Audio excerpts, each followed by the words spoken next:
I have heard myself say that a house with a death in it can never again be bought or sold by the living. It can only be borrowed from the ghosts that have stayed behind. Those are the opening lines to the 2016 Netflix film, I Am the Pretty Thing That Lives in the House. Let's discuss that one tonight.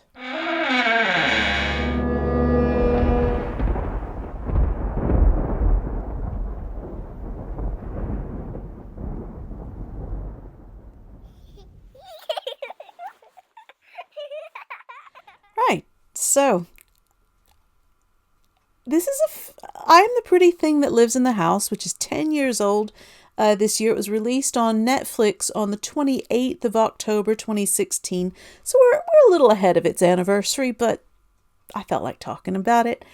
It's a film that has had some very mixed reviews. Personally, I love it. I find it wonderfully atmospheric, creepy. I find the main character, Lily, to be a very interesting one, and I'm a big fan of Ruth Wilson, who plays her. And there's a lot going on in this film, and it's, in many ways, it's sort of asking the question of, what is the nature of ghosts? What is the nature of death? What is the nature of the afterlife? How do we live on? Do we live on? Although it seems, actually, I don't know if it's saying, do we live on? It seems to think we do, but not necessarily for the reasons that we might assume, particularly in the world of the ghost story and the Gothic. Now, the opening lines of this film, and I only gave the first couple of sentences, there's a slightly longer speech that Lily gives in voiceover, and this is the start of the film over a black screen. And slowly we realize the camera is panning until it comes to a very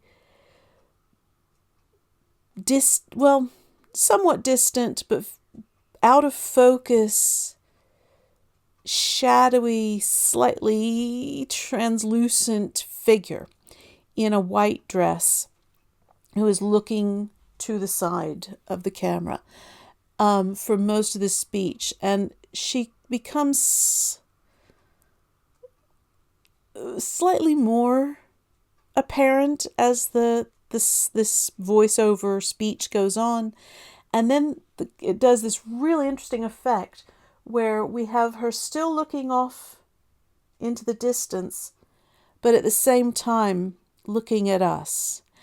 And we get both, almost like a Janus face, although not quite doom, but sort of looking out of the side, as if to, and that's going to be an incredibly important theme about the ghost in particular, who's called Polly, that we never quite know what she's doing, where she is, where she's going. And when we finally see her, and we hear this described earlier, but when we finally see her, her legs and feet face one way, her torso the other, so that it's as if she's simultaneously forward and backward when she walks. So it's, there's a lot of what's going on here. We don't, you sort of don't know which way we're going. You don't know which end is up, which end is down, which is left or right. Everything is confusing. Everything is a question in this film. And it actually sort of speaks to the nature of what is a ghost and do we create ghosts. Now, before we talk, I was gonna say before we talk about the film, I want to talk about an experiment, a 54-year-old experiment that it was first done in 1972 in Toronto, Canada, called the Philip experiment. But I think we'll wait. I think we'll come back to that in a little while. But so there's your little preview of coming attractions.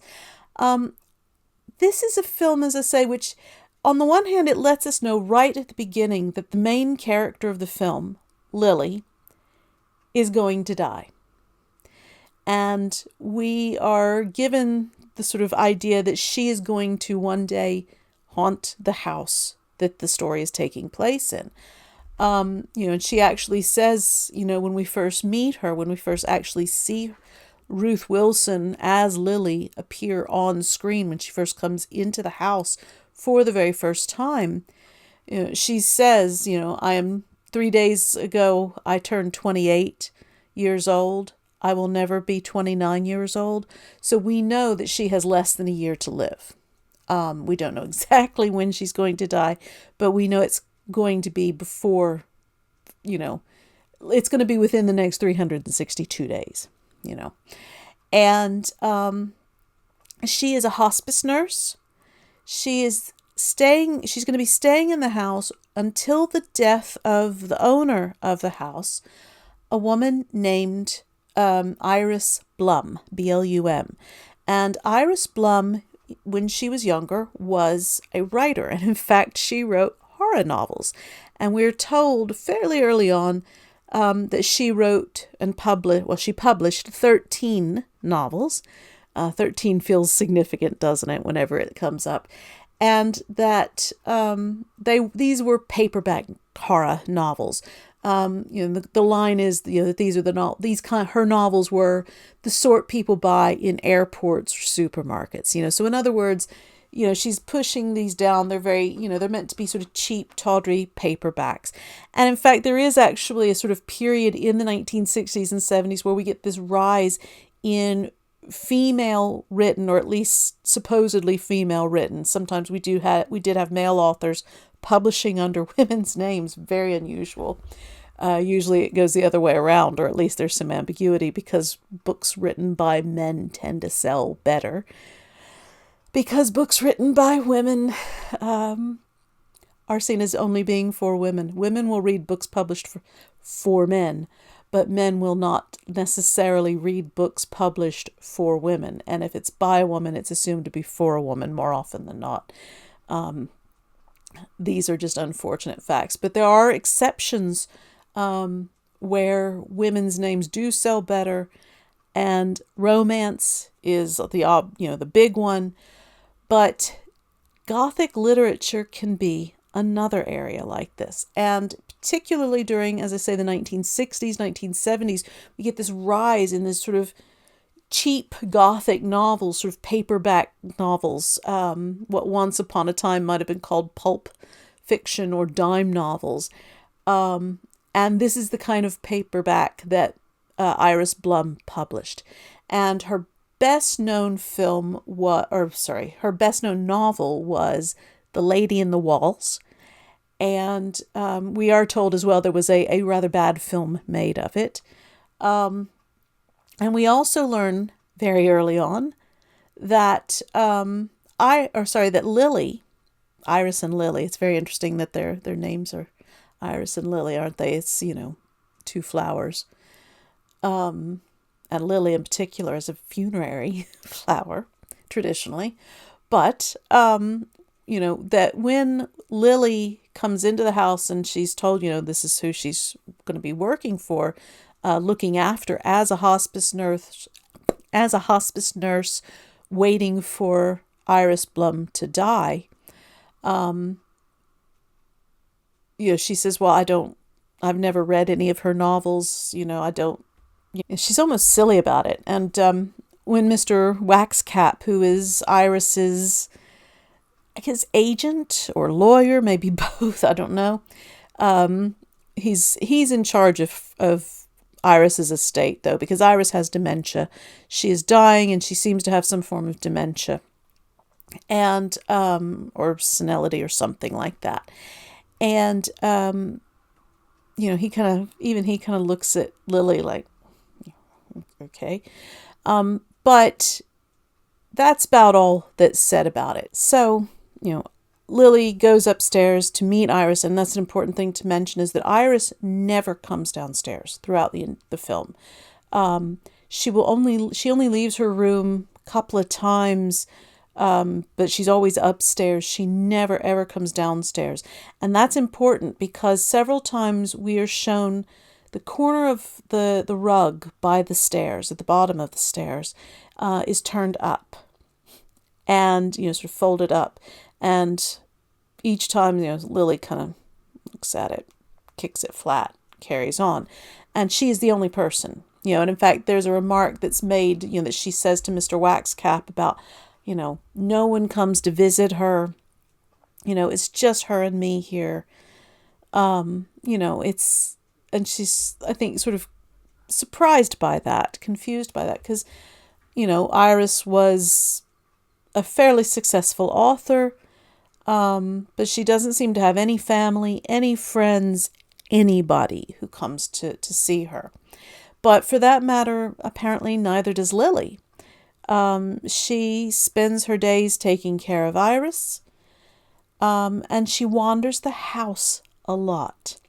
And I think this is another thing and we get this right from the beginning, and it's another thing foreshadowing Lily's eventual fate as a ghost in this house, is that we often see her sort of, even in sort of dark corridors as well as light, sunlit ones, where she is just standing or just wandering around aimlessly, as if she is just there observing what happens. And we get a scene at the beginning, and, we get it repeated later on, but by then we have the context to understand it, where we see it's like a torchlight, a flashlight beam shining around a room, and we see children sleeping in a couple of different beds, and we realize when we see it again that this is Lily and what she sees, that this is a ghost, although what the torchlight, what that's about, I don't know. Because I wouldn't think a ghost needed such thing, but hey ho. It's not a perfect film, but it's still, I think it does what it's doing, it does in a very interesting way. Now, in addition to the foreshadowing that we have that Lily will one day be a ghost in this house, we also get told about Polly. Now, Polly is the name that Ms. Blum, Iris, uses every time she speaks to Lily. She calls her Polly. And in fact, the first time she sees Lily, the first time she sees Lily, Iris looks at her really just open mouth, shocked, with horror almost. And we find out from Mr. Waxcap, because that's one of the things that Lily asks him is, why does she keep calling me Polly? Do you know who Polly is? And that's when he says, well, Polly was the main character of her most famous novel, The Woman in the Walls. And what we find out is that according to the novel, which Lily later on does attempt to read, and we get told sort of in voiceover from a young version of Iris, and we get flashbacks to when Iris was a young woman living in the house and writing her stories, and we see her, at her desk with her typewriter writing this novel. She says in the story that, in this voiceover, that, and this is in the novel, The Woman in the Wall, that Polly told her this story. In other words, that a ghost told her the story, and it's why there is no ending, because the ghost doesn't remember how she died. And there's a sort of supposition of, perhaps we don't remember that. Perhaps it's a way our mind protects us from, a terrible thing that happened to us, is to simply forget it. But there's this idea of forgetting, this idea of memory lapse, this idea of lost time, this idea of lost physicality. And so we go into the story of Polly, and we actually get her saying, in voiceover, I am the pretty thing that lives in the house.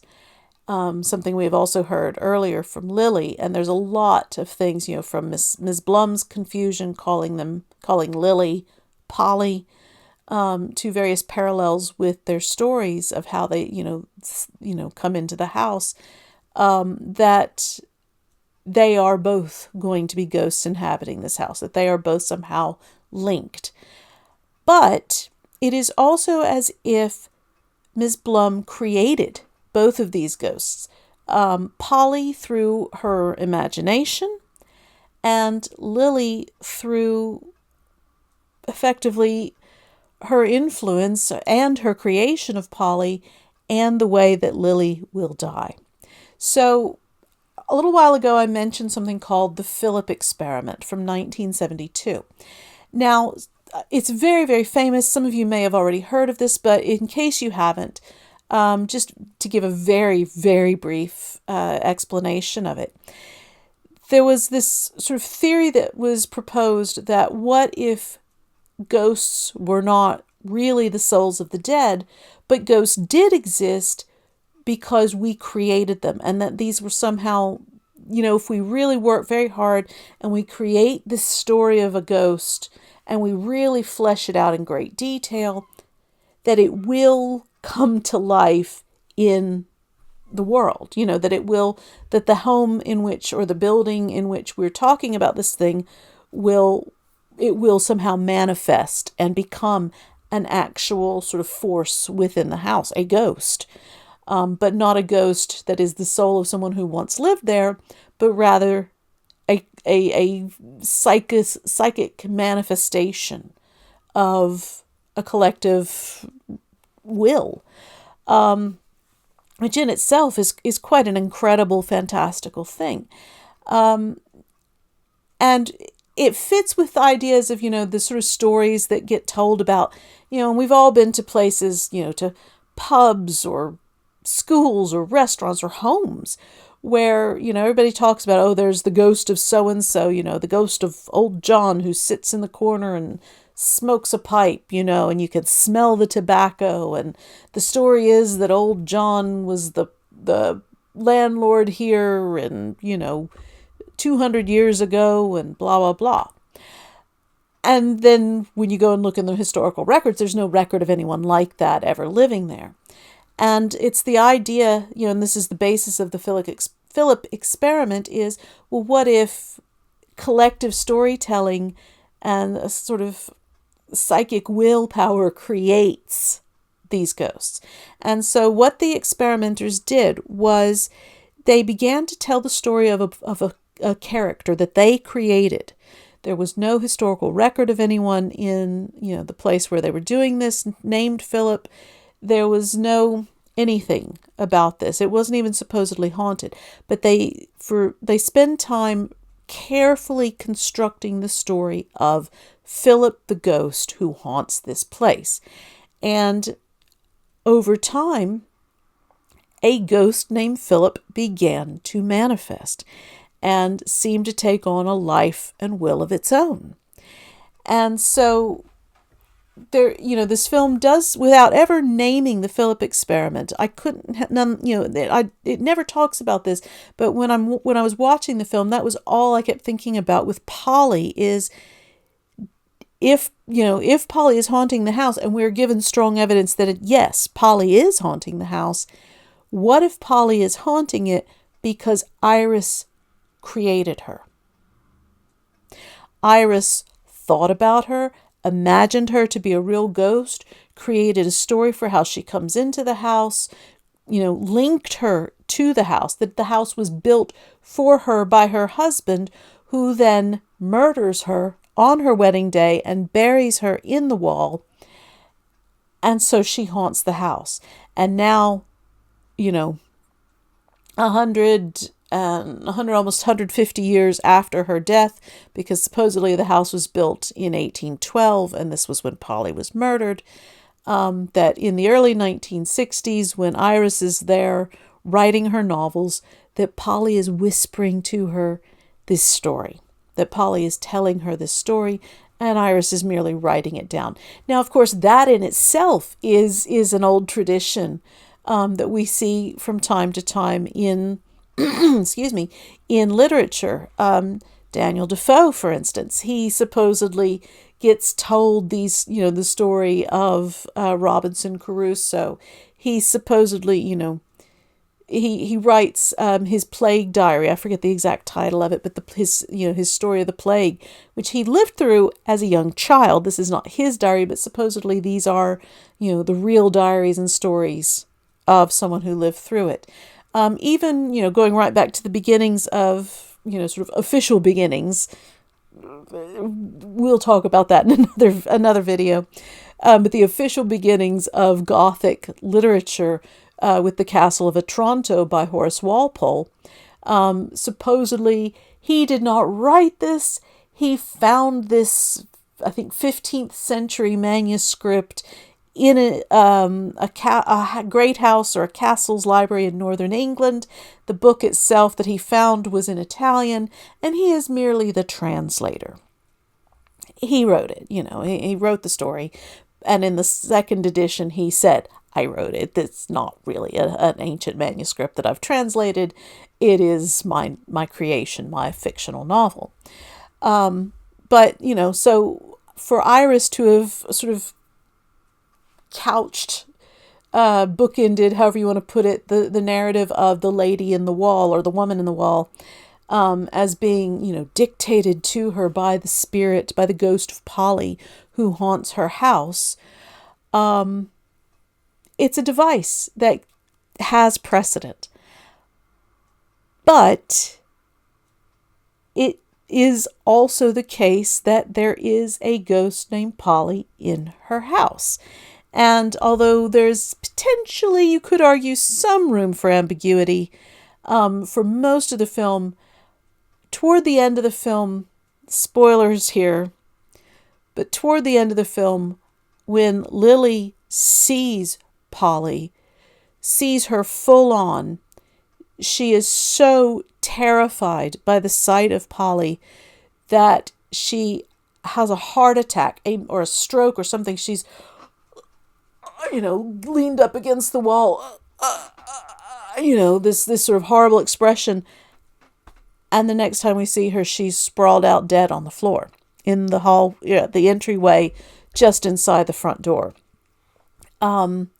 So it's, Polly is apparently real enough that Lily sees her as a full-bodied manifestation, and the shock of it kills her.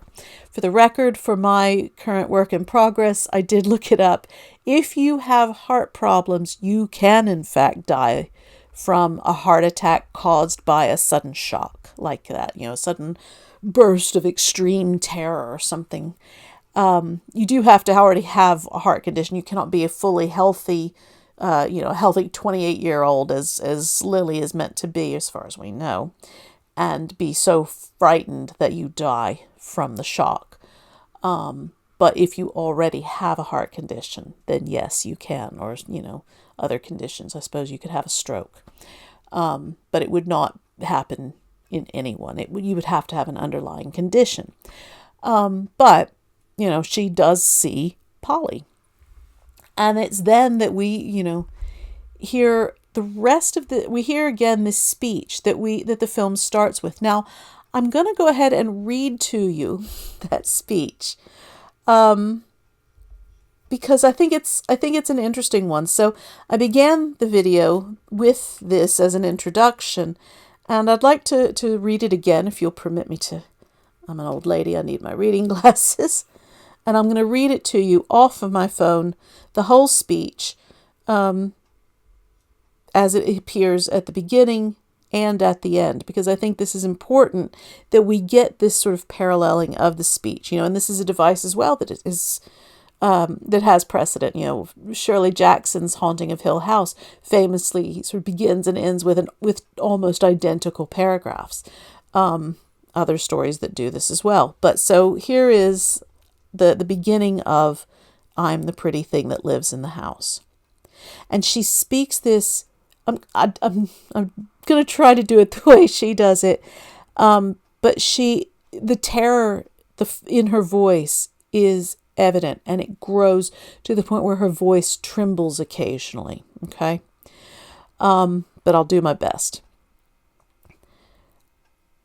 I have heard myself say that a house with a death in it can never again be bought or sold by the living. It can only be borrowed from the ghosts that have stayed behind.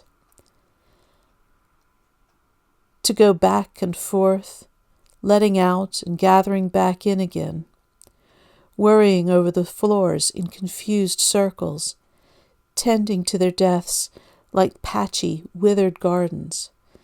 They have stayed to look back for a glimpse of the very last moments of their lives.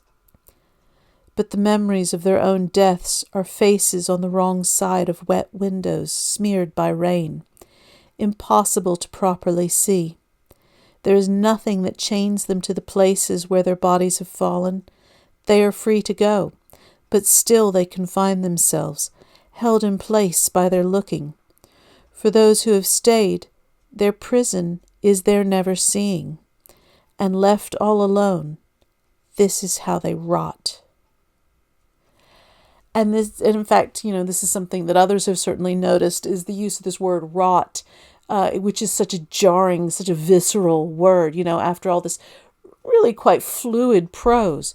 And we get, I think, 3 times in the film, the sort of sudden use of this word rot, in a very jarring, very noticeable way, that is, I think, meant to grab you and shock you to a degree.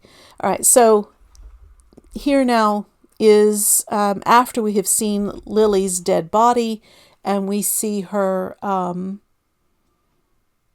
we see what she sees as a ghost. And again, she is wandering the house, and we eventually see a new family moving in and her observing that family. It's almost identical, but not 100%. Okay. And in this, we see her not just in the house or see what she sees, but we see children who are now living in the house in what we now know to be a haunted house. Okay. I have heard myself say that a house with a death in it can never again be bought or sold by the living. It can only be borrowed from its ghosts. And so it is. The house that stands at the end of Teacup Road near the town of Braintree, Massachusetts. You may borrow it from me, because the memory of a death is a thing that stays, pressed deeply in place like type on a paper, even after it has been covered up with nothing left to see. And still, I think I'll stay for one more look at her. This is how I let myself rot. The pretty young thing you are looking at is me. And then she fades away, and this image has gone to black, and goes to black, and we see her much as we saw Polly's ghost at the very beginning of the film, only this time it is Lily crouched down slightly left of center of the frame and crouched low. We don't really see her properly, and she's very out of focus. So this idea of, the foreshadowing of ghosts, the creation of ghosts, how we come to haunt a house, if we do. Polly comes to haunt it, presumably because Iris Blum creates her. Why does Iris Blum create her? Iris writes horror, I've created some ghosts myself for my own writing. I've created several ghosts. So far, knock on wood, none of them are haunting my house. But maybe Iris imagined Polly so hard and spent so much time focused on her specifically, on Polly specifically, that she creates her. Lily is waiting for death. Lily is waiting for Iris to die. That is her job.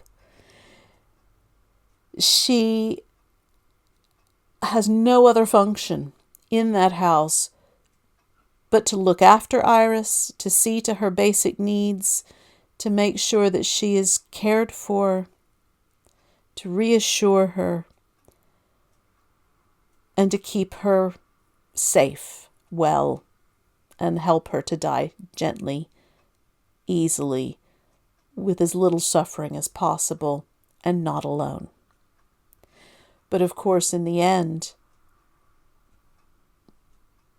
Lily dies of fright from seeing Polly presumably the ghost that presumably Iris created, a la the Philip experiment. And Iris dies because Polly is not there to look after her, and no one ever comes to the house. And by the time their bodies are discovered by Mr. Waxcap, it's too late. So the critiques of this film, the things that say that this film doesn't quite work, are that the plot is too thin. That, yes, it's incredibly atmospheric, that the performances are all very good, but that it's such a thin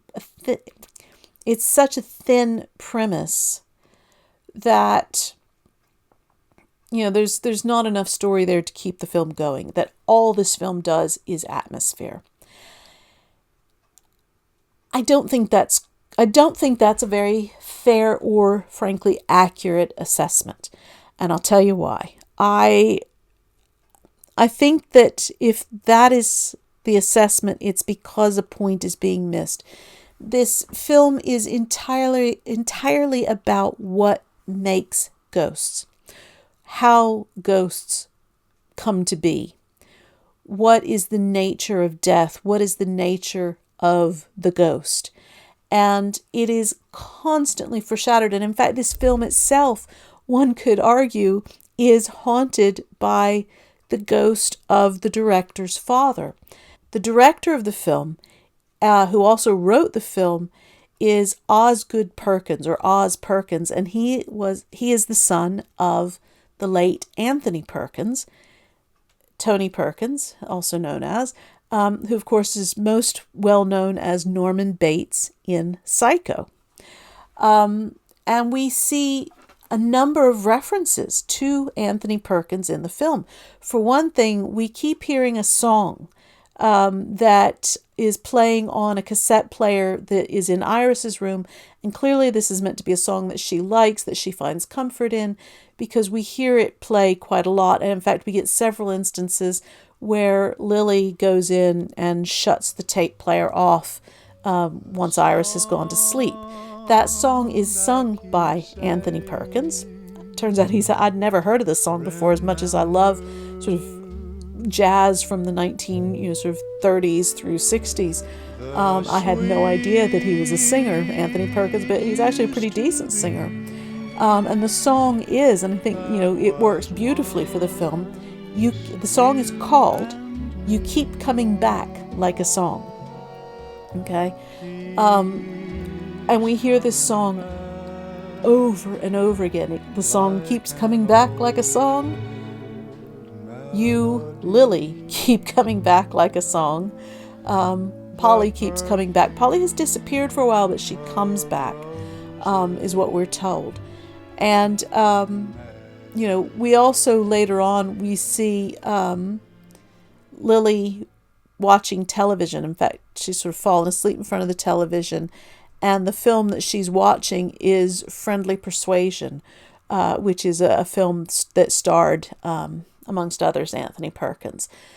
In fact, the actress who plays Iris Blum, Paula Prentice, was an old family friend of the Perkinses. Knew Anthony Perkins. They'd worked together, and so Osgood Perkins, grew up knowing her, and casts her as Iris in the film. In part, I think, because of that. She's also very good in the role, and she does very well for it. But, there is this idea as well that Anthony Perkins effectively haunts this film, the film that his son is creating. And, Polly haunts Iris's home. And later, Lily haunts Iris's home. As to whether Lily ends up as a ghost in the house, we're not sure of that. She does die, but whether her soul remains or goes on, that is not clear. But Lily, definitely, and Polly, definitely. And by Iris constantly referring to Lily as Polly, it's as if she also fates Lily to haunt the house. She has created both of these ghosts. So I think because you get this sort of these multiple layers of what is a ghost, can we create ghosts, what is it that truly haunts us, what do we ourselves haunt, what can we not let go. This is the ghost, that this is the nature of a haunting. That it's not just someone who stays behind. They could go. This is what we get in that speech. That ghosts are not chained, this sort of opening and closing speeches of the film. Ghosts are not chained to the spot where they died. They're free to leave. They don't. They stay. They choose to stay for whatever reason. And they haunt. They are that leftover from the past that will not go, that lingers. So it's, and it sort of harkens back to the old idea of, that all homes that men have inhabited are haunted. We always leave behind some piece of ourselves in any place where we live. The house that I live in now is an old house. I have no idea how old. I have seen dates for this house ranging from the early 1800s to the 1930s. So somewhere in that range, sort of late night, I would guess probably late 19th, early 20th century. I'm not quite sure why it's such a range. But I've been living in this house 16 years. It's the longest I've ever lived in any house. But would I stay here as a ghost? Would I haunt it? Don't think so. I love this house, but I would not stay here and haunt it, because why would I? I have only the connection to it of having lived here for so long. I have no other tie to this house.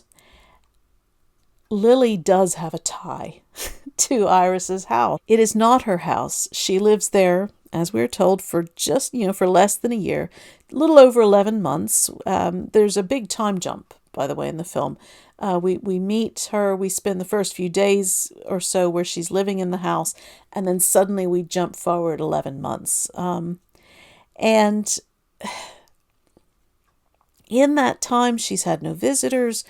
Iris has had no visitors. It's just really been the two of them, apart from occasional visits, purely on business and so forth, from Mr. Waxcap, Iris's agent. And we sort of think, well, why would she stay here? It's probably the place she's lived longer than she has in a while.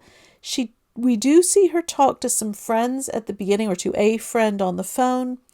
On her first night in the house, we learn that she was engaged, but that the relationship has ended. We're not told who ended it or why, just that it's done. And that's it. She doesn't seem to have anything outside this house, and we never see her outside of Iris's house. So she haunts it partly because she has nowhere else, and partly because Iris seems to have created her as a ghost in this house, just as she creates Polly in some ways. Iris ties her to the house, and so does Polly. By being linked to Polly in so many ways, on so many occasions, she cannot leave. She will not leave. She can leave. We are told that she could leave. She doesn't leave, as this was the last place where she was alive. So, yeah, it's a bit of a dark one this time. I'm not quite sure how effective this particular video was. But as someone who's certainly who writes Gothic literature, who has always been fascinated by ghosts and so forth, these are kinds of, important questions to me. Is what is a ghost? How do ghosts, how are ghosts created? Ghosts exist, whether they're the spirits of the departed or just an idea that we have created. And I don't even necessarily mean by, the Philip experiment. I just mean we, just as unicorns exist as an idea, ghosts definitely, earring fell out. Ghosts definitely exist as an idea. But do they actually exist? And if they do, how do they come about? I think that any good ghost story worth its salt at least takes a little bit of time to explore that idea, how someone becomes a ghost and what ties them to that place where they haunt, and what releases them. So, I shall leave you there. I'll be back again with another video next Friday. Until then, sleep tight. Bye.